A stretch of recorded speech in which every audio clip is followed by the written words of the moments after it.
සාමාන්‍ය පෙළ කෙටි ප්‍රශ්න 25 එන ජාතිය ගැටලුවක්. මේකේ x අගය හොයන්න තියෙන්නේ. හරි මේ දත්තත් එක්ක x අගය හොයන්නේ කොහොමද කියලා බලන්න. මම මේ වෘත්තය මත ලක්ෂ දෙකක් තියෙනවා. ඒ ලක්ෂ දෙකේ ඉඳලා මේ පරිධිය මත ආපාතනය කරලා තියෙනවා 35ක් කෝණය. ඒ තැන් දෙකේම ඉඳලා මේ ආය පරිධිය මත ආපාතනය කරලා තියෙනවා කෝණය. එතකොට අපි දන්නවා එකම ඛණ්ඩයේ කෝණ විශාලත්වයෙන් සමානයි. එහෙනම් මේක 35 නම් මේක 35යි. මේ ආකාරයෙන් හැදෙන්නේ. මේක අංශක 35ක් වෙනවා. හරි අපි අකුරු දාගත්තොත් A B C D කියලා A B D A B D කෝණය අංශක 35යි එකම ඛණ්ඩයේ කෝණ. ආයේ මෙතන මේ විස්කම්භය තියෙන්නේ.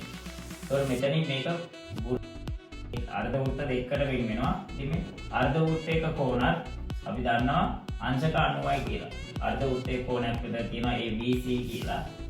ABC. මේ ලොකු කෝණය ඒක අංශක 90. ඉතින් මේ අංශක 90 කෝණය හැදිලා තියෙන්නේ 35යි x එකයි එකතු වෙලා.